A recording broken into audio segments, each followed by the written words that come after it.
Alright, hello everyone. Welcome to your New York City fire slash crime news for Tuesday, April 27th, 2021. Later today, I will be doing a separate video on the disturbing trend of subway crime. That is a separate topic that I want to cover in a different video because I feel that if I do it in this video, it will make everything longer than it has to be, so we will do that later today. But we are going to go to what needs to be covered first, and that is the general New York City crime and fire news. So, lots to get into. First, let's start off with our fire news. And we had an awful fire that happened last week on the Upper East Side that happened on Wednesday the 21st. This was near 2nd Avenue and 82nd Street. 2 injured, 1 man killed. And sadly, the victim was elderly. So, I will confirm that the FireWire did check this out. Because I have it far back as Saturday for a reason. But there is another FDNY related story we're going to cover in Brooklyn. It was a hazmat incident, so we'll get into that in just a second, but let's get into this incident first in the Upper East Side. So first up, elderly man died in another in critical condition following a fire that broke out on April 21st at a residential building on 2nd Avenue near East 82nd Street. So not too far from where the 2nd Avenue subway line is on 86th. This fire broke out at 8:27 a.m. at 1576 2nd Avenue. This was a 4-story building on the corner of East 82nd Street that houses Fresh Bites and Juice on the ground floor, and not too far from where 7-Eleven is up 4 blocks.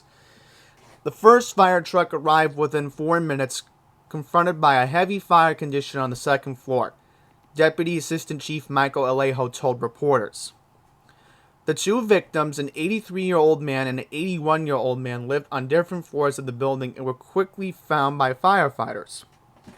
Both were taken to nearby Northwell Lenox Hill Hospital with life-threatening injuries. The older man died later Wednesday, while the 81-year-old man remained in critical condition according to police sources. The deceased man's name is being withheld pending family notification. FDNY confirmed that this was a third alarm incident at 9:16 a.m. with more than 130 firefighters working to contain it. It was finally brought under control about an hour and a half later. Alejo alluded to at least one of the homes being cluttered, saying the firefighting operation had been impacted by a large amount of contents in the house, which hinders the fire advance and the searches. Residents in all of the building's apartments were evacuated. A firefighter was also hospitalized with minor injuries. We also have footage from the Citizen app, but again, I don't really want to show that. But we do have something from the 19th precinct that we might be able to play here. But it says here from the Citizen app, footage from the scene showed flames shooting out of the building's 2nd-story windows and smoke billowing into the neighborhood as fire trucks blocked the street.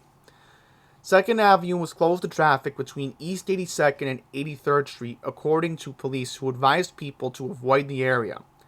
The fire marshal is looking into the cause of the fire. So as you can see here, we do have a picture from the scene from the 19th precinct. Looks like Ladder 25 did respond to this, so we will take a look at the FireWire very quickly, because this happened on the 21st. So we will bring that up. We can find it. It should be here. See, this is what I love about FireWire. They go specific on incidents, of course. By the way, I just want to mention we had another fire in Queens. There is another fire we're going to get to as well from the FireWire. Dispatcher, right as Dispatcher 158 was retiring, we had this incident in Little Neck. Rubbish in the near of a building on Little Neck Parkway. That's not the one we're looking for. We're looking for the one in Manhattan. We just want to confirm what engines did show up. Yep. Let's just make sure we have it right here. Yep, look at this. Firewire was able to get this picture from the fire in Manhattan. See? This is the Upper East Side one, as you can tell. Wow, that's huge smoke. That's a huge flame right there. Okay, here we go. So let's just confirm if Engine 75 did go to this incident. Because if it says E75, you can tell that's them. Let's see. I just want to take a look at this for a second. See, here's ladder 25. Okay, we're looking for L25. L25, L25, L25. Looks like they later confirmed it. I don't see L25 here. Okay. Alright, so let's go to the hazmat incident that happened on the BQE yesterday. The reason why this was a hazmat incident originally was because the FDNY thought that originally this tractor trailer was containing hazardous materials. So, let's see. Yeah, this is definitely a hazmat, as you can tell. Diesel fuel was spilled onto the BQE yesterday at Flushing Avenue. Okay, here we go. Tractor trailer overturned on the BQE yesterday morning, spilling gallons of fuel onto the highway. The truck flipped onto its side near Flushing Avenue of the Staten Island bound of the highway just before 11 a.m. The driver was not seriously injured in the crash, according to a fire department spokesman. Yep, this is definitely a hazmat. As you can tell, fire department hazmat units were sent to the scene to contain the spill and clean it up. The heavy-duty vehicle was carrying a trailer and spilled 100 gallons of diesel fuel onto the roadway, but the cargo was not leaking onto the street. The authorities cordoned off all Staten Island-bound lanes around 11:35 a.m., causing extensive delays according to the NYPD. Police initially diverted traffic off the BQE at Kent Avenue and then reopened some of the westbound lanes after authorities were able to lift the truck upright at 2:30 p.m. An eyewitness saw the truck operator lose control of the giant vehicle after another driver cut him off. The semi-truck driver was cut off, and he started swaying back and forth. Police spokesman could not confirm the incidents that led up to the flip. Another eyewitness who saw the truck flip over said, "I never thought I'd see anything like this. I thought it was going to explode." So again, hazmat incident. As you could tell, this definitely is hazmat because this is a barrel of oil, as you could tell over there.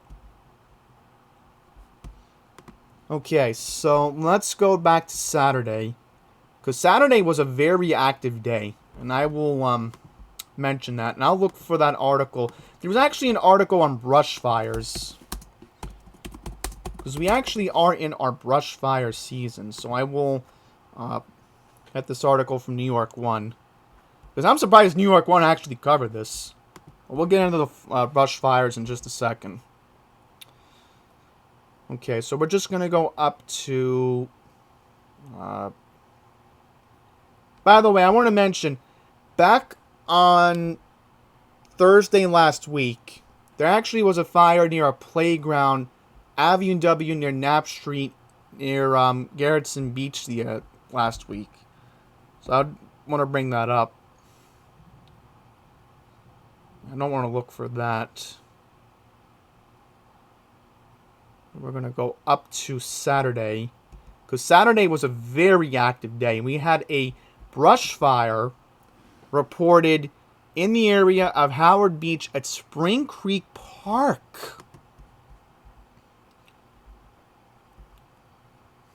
Yep. And two incidents, well, actually the same incident, yeah. So let's get into this article from New York One, because, again, I'm very surprised that New York One actually covered this. Okay, here we go.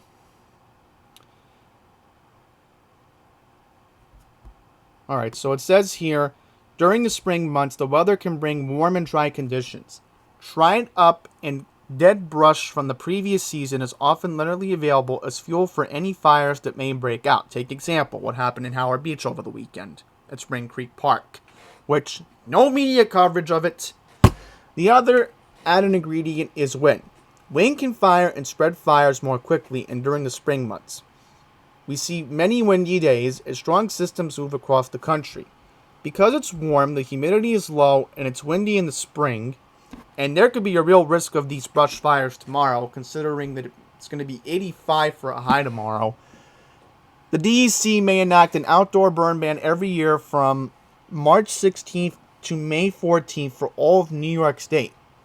You won't find many areas with widespread brush in Manhattan, but there are large areas in the other 4 boroughs that can be prime candidates for brush fire. Here's an example in Staten Island. Wild Avenue. See that? A lot of them do happen in Staten Island, but again, very interesting that we had something in Queens.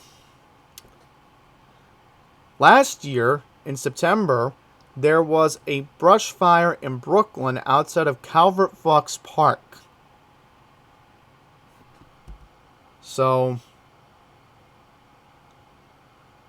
very interesting that you can actually blame last year's tropical storm Isaias, which scattered dead branches and trees.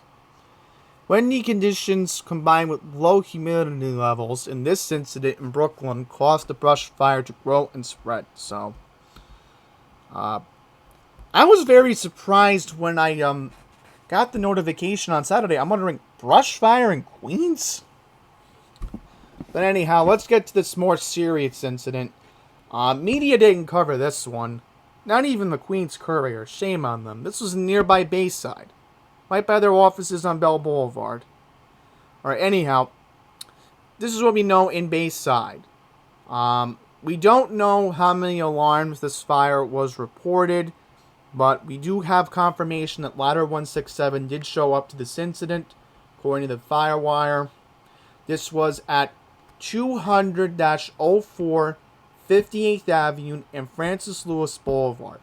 And as I was keeping an eye on this brush fire incident, I had my scanner on Saturday night. And I was wondering, wait a minute, there's no way they're going to an incident on Francis Lewis. And then heard the sad news, got the confirmation. We don't know if anybody was injured or killed in this fire, but again, media bias in 2021. What else is new? Oops, my bad. Don't want to do that one. We'll get to the Fresh Metals incident in just a second. But I want to confirm that there was another incident in Manhattan. There was something in Manhattan, I think, yesterday. Right. See? They had it on Firewire yesterday. Man, Brooklyn and the Bronx were very active yesterday.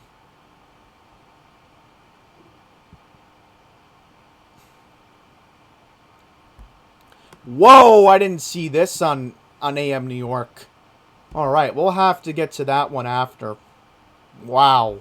Okay. But I thought I saw something in Manhattan. Odd. Okay. Yeah, here we go. 77 Fulton Street. Fire in a high-rise multiple dwelling. So I'll look this one up. Just a second. 77 Fulton Street. That might be Lower Manhattan. Let's see. This is... Yes, I know exactly where this is. Financial District. Fire in a high-rise, it says.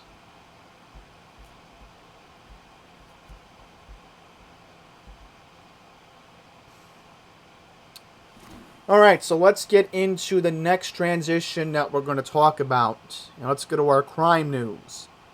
And we have a lot of hit and runs we have to discuss in this week's video. We have 3 incidents we're going to talk about. And the first one is just developing. That happened earlier this morning here in Fresh Metals, believe it or not. And I will bring up that Engine 314 honored police officer Anistos Tiskaskos, who was killed by a drunk driver. Okay. So let me just close out the other stories so that way I don't get confused on what we're talking about. Alleged drunk driver fatally strikes an NYPD officer on the Long Island Expressway here in Fresh Meadows. Alright, so here we go. Charges are pending against a Long Island woman accused of fatally running down an extremely high-regarded member of the Highway Patrol on the LIE in Fresh Meadows earlier this morning. Police officer Anastikos Tiskaskos, age 43, a 14-year member of the department, was killed in what could only be described as a senseless and completely avoidable chain of events, according to Police Commissioner Dermot Shea. Shea gave remarks outside at Booth Memorial Medical Center in Flushing. And I'm not going to say the current name. Sorry. We stand here this morning reminded once again in law enforcement there is no such thing as a routine job. We stand here devastated and trying to pick up the pieces on what is a shattered home and what is a shattered family. Officer Gaskos was part of a response to a deadly single-car accident on the LIE's eastbound lanes, diverting traffic near Francis Lewis Boulevard in Fresh Meadows at 1 a.m. on April 27th. At that moment, Shea said the suspect, a 32-year-old woman from Hempstead, who was allegedly intoxicated while behind the wheel of a 2013 Volkswagen, veered to avoid traffic and struck the officer head-on. Officer Tasco suffered severe trauma and later died of his injuries at Booth Memorial Medical Center in Flushing. The commissioner noted that the officer, a distinguished member of the service who had earned the respect of his peers and superiors, leaves behind his wife Irene and 2 young children, a 6-year-old daughter and 3-year-old son. Cops stopped the driver responsible for Tasco's death a short time later, Shea said. Police learned during their investigation that her driver's license had been suspended. The NYPD have not released the Volkswagen's driver's identity pending the outgoing of the investigation, and of course, since this woman is from Nassau County, the Nassau County Police Department also have to be involved with this investigation. She faces charges in New York City for this incident, including vehicular manslaughter, the commissioner said. So again, since this woman is from Long Island, the Nassau County Police have to get involved because she may have a criminal record over in Nassau County. Coincidentally, the fatal single-car crash to which Tasco initially responded also involved a driver who had a suspended license, Mayor Bill de Blasio pointed out. According to Shea, officers had risked their own lives pulling 3 people from the burning wreck, though a rear passenger later died of their injuries. So, two accidents. You know, one a hit and run and then another separate accident. I mean, you can't make this stuff up.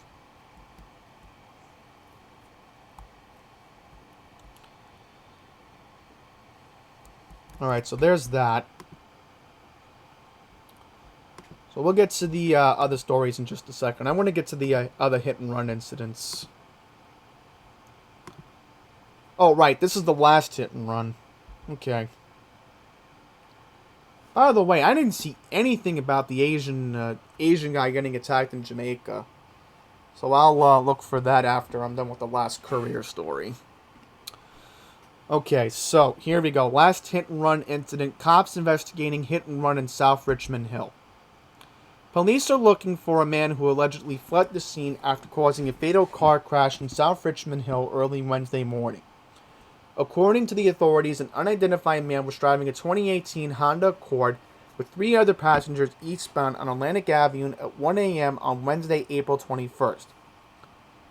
Driving above the speed limit, the driver approached the intersection of Atlantic and 111th Avenue when he slammed into an F-150 Ford pickup truck being driven southbound on 111th Street by a 49-year-old man.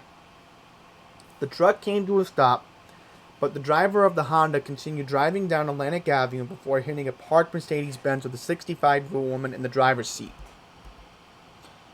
Running out of the car, the unidentified man left his passengers inside, including a 23-year-old man, who EMS responders found at the scene unconscious and unresponsive, with severe head trauma. The 23-year-old victim was rushed to Jamaica Hospital, where he was pronounced dead. The passenger's identity is being withheld until his family is notified of his death. The other two passengers were taken to Jamaica Hospital in stable condition. Both the driver of the F-150 and the Mercedes refused medical attention at the scene. No arrests have been made and the investigation is ongoing. So, fatal hit and run. Fatal hit and run, as you can tell right here. But where's the pickup truck? Oh, there's the pickup truck. Yeah, I see it. You can barely even recognize that's a Ford. Alright, so Crime Stoppers, contact information, 800-577-TIPS, 8477, in Español, 888-57-74782, which is pista, 7, yeah, right, don't want to say it in English. Public can also submit their tips by logging onto the Crime Stoppers website at www.nypdcrimestoppers.com or on Twitter at NYPDTips. Okay. Oh, so we have an update in the story. Okay. Driver who posed as passenger was charged in this incident. So here we go. They have a suspect. So cue the Law and Order music. Harpreet Singh was arraigned on vehicular manslaughter, criminally negligent homicide, driving under the influence, and driving by unlicensed operator changes in Queens Criminal Court last week. Wow. This is crazy. And then it says here, the driver who was responsible for this incident, who was driving the Mercedes-Benz, kept going after he hit the Ford pickup truck and then hit the 65-year-old woman. So, awful.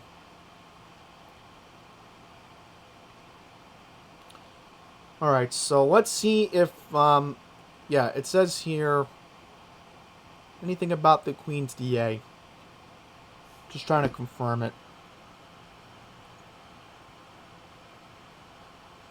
Here we go. Yeah, so Melinda Katz is mentioned. Alright. Just want to confirm this.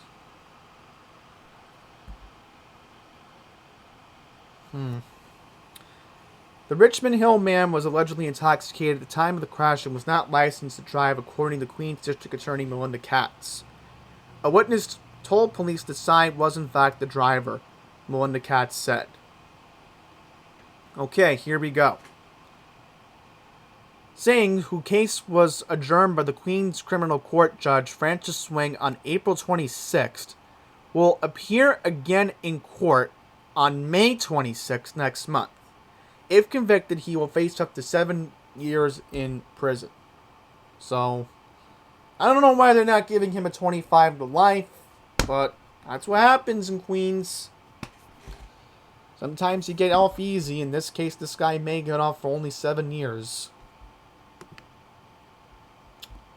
So we'll get to the shootings in just a second, but we have an urgent story we gotta get to in the Bronx. And believe it or not, I never knew there was actually a Bronx Times. Schleps Media apparently owns a lot of these other companies, which I'm surprised. Okay, so it says here, cops searching for suspect who smashed windows of 4 Riverdale synagogues. The NYPD Hate Crimes Task Force is searching for a suspect who displayed aggressive behavior, anti-Semitism attacks by vandalizing 4 synagogues in Riverdale last week.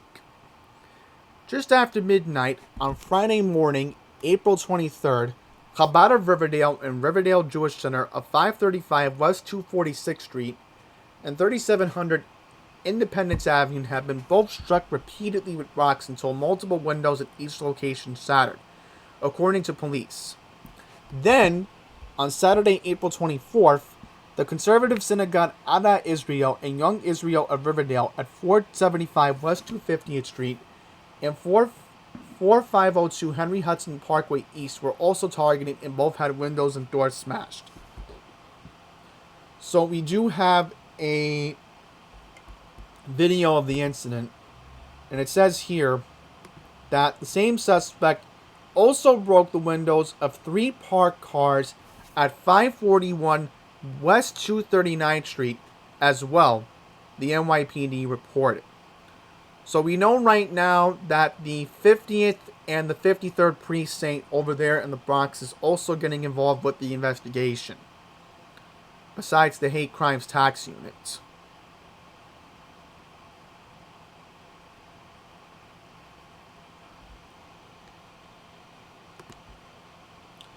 And the video's just about to wrap up. Yep, and they have a close-up of the suspect. So let's give you a description. The suspect was last seen wearing a green jacket, wearing a face mask, black pants, and black... Here's these are boots. Not too sure. Suspect could possibly be African-American, black. So according to this, that's what it looks like. In response to the synagogue attacks, both Mayor de Blasio spoke out against the apparently targeted hate. In a tweet, de Blasio stated that law enforcement not only has solidly and vile acts of anti-Semitism in the Bronx, but will also take swift action against the perpetrators.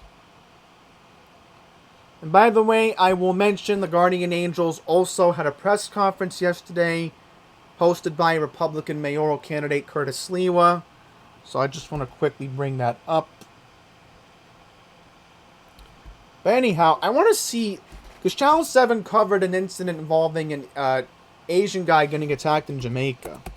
This is what I was looking for. I found it. So it seems only Channel 7 covered this, because I remember they were talking about it on Sunday night after the Oscars. So let's read this. Group attacks driver in Queens, leaving him with a fractured skull, potentially being investigated as a hate crime.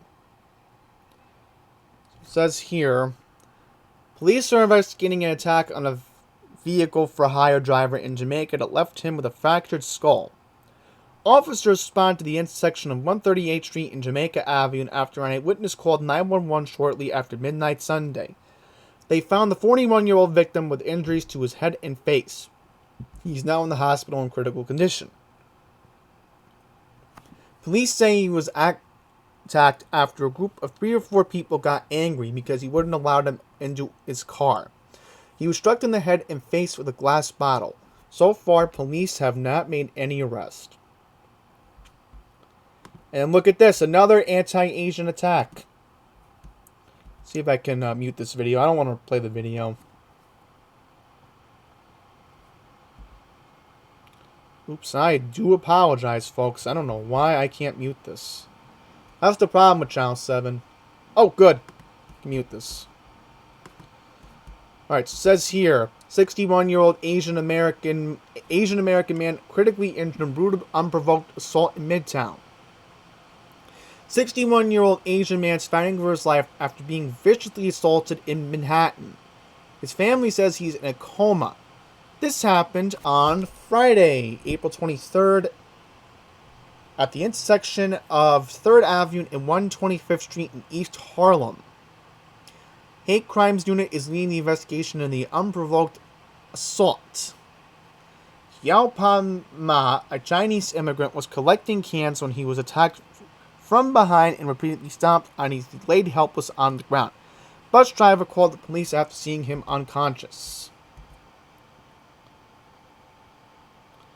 Ma's niece said he immigrated to New York 2 years ago. They had moved to Harlem after their Chinatown apartment was burned down, and he recently lost his job due to COVID-19. Collecting cans was how he was supporting the family. So, I mean, we have that in Fresh Meadows. It's part of the culture here, which I've actually helped the can collectors over the years myself, and they do a pretty good job. Uh, Police did not determine if the man was targeted due to his race, but according to recent statistics, hate crimes are up 45% against Asians alone this year in 2021. The suspect is described as an adult male, dark complexion, last seen wearing a black jacket, black pants, white sneakers, and multicolored baseball cap. So both Mayor de Blasio and Governor Cuomo commented about this. So we do have a picture from the hate crimes unit. So I'm going to have to follow them more often because there's a lot of underground stuff that I'm not even aware of these days. Okay, so it says here, we do have a picture of the suspect. Let's just get you the picture on Twitter. And then we will move on because we only have about 1, 2, 3, 4, 5, 6, 7 more articles I got to read for you. Yep.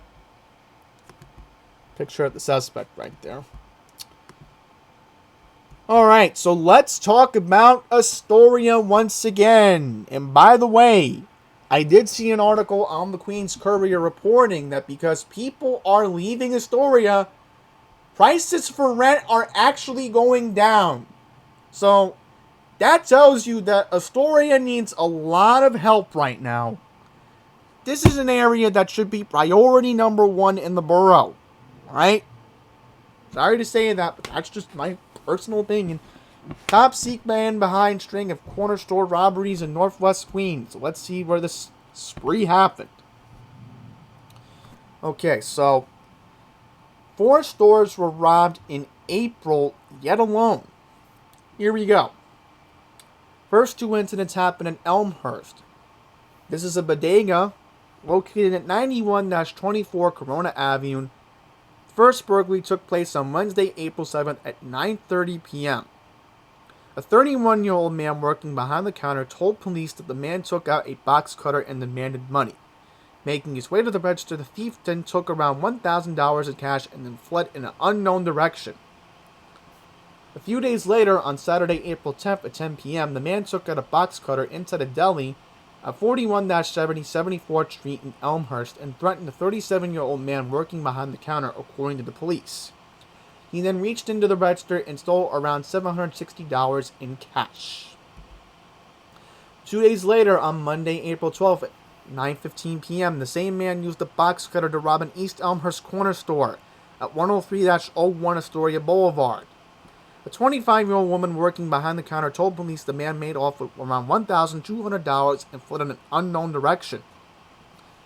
No one reported any injuries due to the first 3 incidents. Okay, so none of these incidents happened in Astoria, but you get the idea of Northwest Queens. On Friday, April 16th at midnight, the man walked into a Woodside deli at 68-10 Roosevelt Avenue, taking out a box cutter and demanded money from the 45-year-old store clerk. He then slashed the clerk, cutting his hands, according to the police. He then took $600 from the register and fled the shop. 45-year-old refused medical attention at the scene. So we have a video of one of the incidents, it looks like.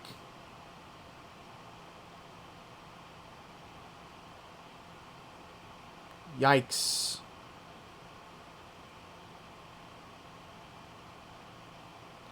Happened right behind the counter.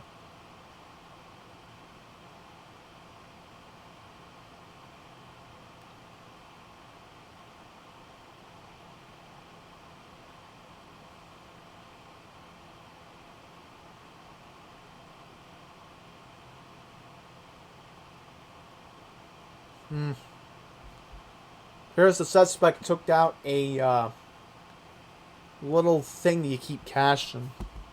Wow. And then here's something very gruesome. Very gruesome. That we gotta talk about. My bad. It's actually... Right. 5 more articles. Okay. Twin infants allegedly murdered by a mom. So, this is just awful. Dallas and Dakota Bentley were 46 days old when their mother, a 23-year-old woman named DeGenza Kilpatrick, allegedly killed them on Thursday, April 22nd. Police discovered the infants' bodies while making a wellness check to the residents inside the Woodside houses, a NYC complex in Woodside. Officers took Kilpatrick into the scene Thursday afternoon for further questioning. She was booked then, a day later, on first and second degree murder charges, and will face a maximum sentence of life without parole if convicted, according to Queens District Attorney Melinda Katz. Katz, in a statement issued on Saturday, April 24th, said, "This is a tragic, heart-wrenching case. 2 babies, boy and girl twins, are dead, and their mother is charged with doing the unthinkable. This should have been a joyous time for the family," and said the babies' relatives are mourning their deaths and the sad fact that one person who should have been their protector and loving caregiver allegedly killed them. During her arraignment on Saturday, April 24th, at criminal court in Kew Gardens, Judge Stephanie Sorrow ordered Kilpatrick held without bail and to undergo a psychiatric evaluation. The mother is scheduled to return back to Kew Gardens on May 21st. Officers from PSA 9, in responding to Kilpatrick's apartment on an emergency wellness check, found Dallas stabbed inside his crib. A knife punctured from his little neck, according to the criminal complaint. Law enforcement sources said Dakota's unconscious body was found moments later under a sink. There were no physical signs of trauma. Police recovered a knife that Kilpatrick allegedly used in Dallas's murder from the scene. The chief of housing, David Barr, said Thursday one of Kilpatrick's relatives called 911 on Thursday out of concern for the children. He did not go into details as to what prompted such concern. The vigil took place yesterday at 8 p.m. on April 26 outside the Woodside houses on 51st Street. So, again, just awful. Just real awful.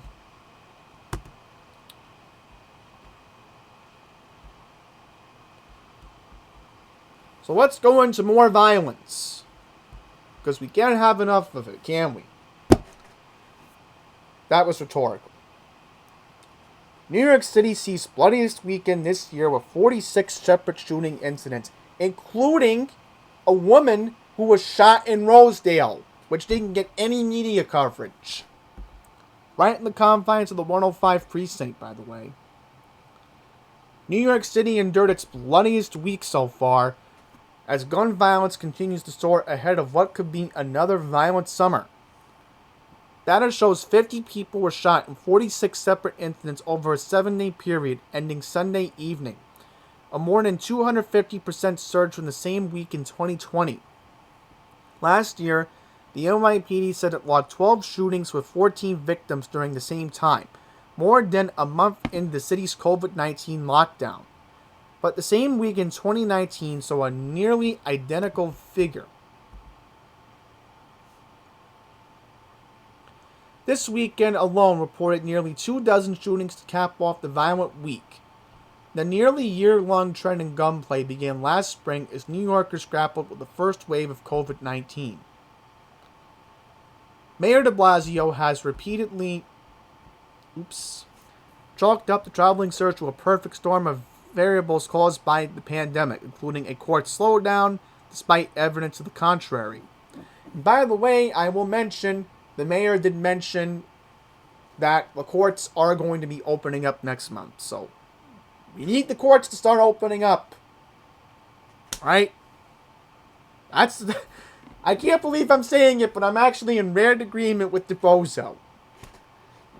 The shootings, however, had no signs of slowing even as the city and state slowly reopen. So far this year, 376 shootings have been reported with 416 victims. So it says here there was an implemented last year summer all-out initiative that failed to show a months-long surge in shootings.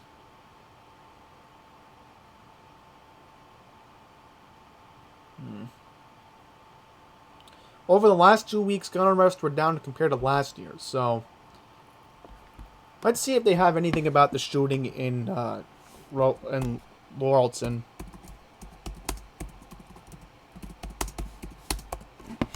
Let's see. Oh, so Pix 11 has something on it. Okay. Let's see. Don't want to play a video. That's the last thing I need to bring up. Okay, here we go. So let's see if Pix 11 has something about it here. Looks like they do. That's what came up. Okay, let's see.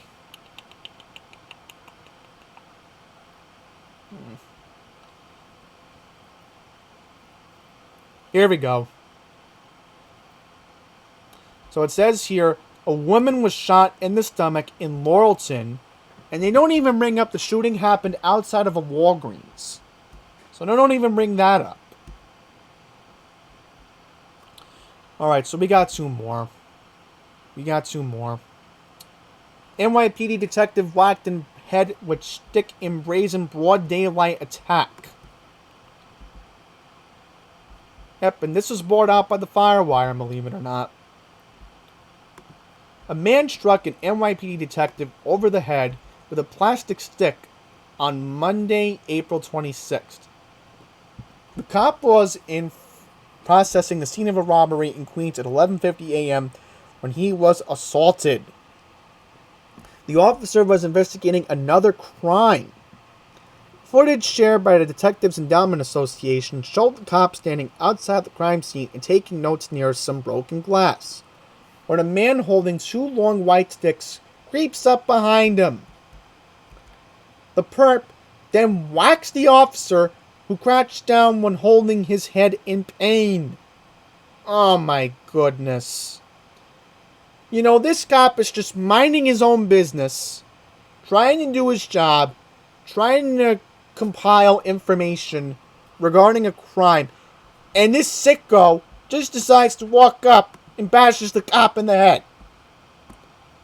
And again, big kudos to Firewire. I mean, sometimes they do keep an eye on the police feeds. In fact, they were monitoring the shootings over the weekend. So, an eyewitness asked what happened.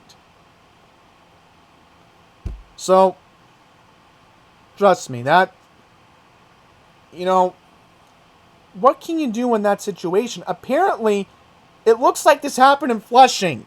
Wow. So it says here the suspect is 25-year-old Akil Morgan from the Bronx. Ugh. Probably took one of the two buses that goes from the Bronx into Queens. Was arrested not far from the scene on 39th Avenue near Prince Street in Flushing, police said. Because you have two, I will mention, you have two buses that go to, I think it's Co-op City, and then another bus that goes to the Bronx Zoo. Okay, yeah. Yep. Probably the 109 was there, and they realized that, something happened. Suspect was charged with assault, criminal possession of a weapon, resisting arrest, and disorderly conduct. Right, so I will, get into the last two in a second. Okay, here we go. Cops see gunman who shot man in a car in the Upper East Side. So Channel 7 did cover this. Police are looking for a suspect who shot a man in broad daylight in the Upper East Side on Monday afternoon, April 26th. Authorities say at 2:13 p.m. on April 26th, the NYPD responded to a 911 call regarding a man shot in front of 134 East 95th Street. Upon their arrival, officers found a 20-year-old man in the back seat of a Honda HR-V with a gunshot wound to the torso. The victim was rushed to Mount Sinai Hospital, where he was pronounced dead. His identity is being withheld pending family notification. So, really? The Upper East Side? And I'm really getting worried. Folks, I'm sorry for personal preference here, but I am really getting worried. The Upper East Side? Really? Oh yeah, I definitely know this area. This is Park Avenue between Lexington.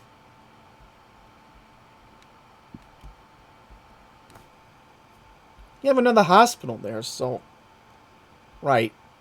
NYC have right. You have three hospitals in this area. You have Lenox Hill, Metropolitan, and then you have Mount Sinai. Really, I mean, I'm. This makes me sick. The Upper East Side. Brooklyn man found stabbed during evening hours on neighborhood street corner. This is the last one, and then we'll wrap it up.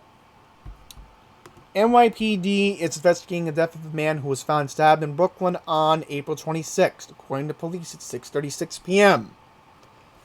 Last night, April 26th, the NYPD responded to a 911 call regarding a man stabbed at the corner of Bath Avenue and Bay Parkway. Upon their arrival, officers found 30-year-old Ila Inframov of Bay 29th Street laying on the ground unconscious and unresponsive with a stab wound to the chest. EMS rushed the victim to Langone Hospital, Brooklyn, where he was pronounced dead.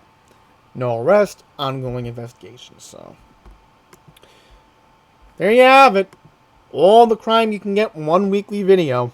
And there is going to be more coming up in May, trust me, because we have got to keep talking about this. This has to continue. This discussion of crime has to continue. And again, I'll have a separate video regarding the subway crime, because we have a lot to get into regarding the subway crime. In fact, Jonathan D'Souza from Passengers United was recently on the news, so I want to give my reaction to that. So, that being all said, thank you all very much for watching. And until the next video, please take care.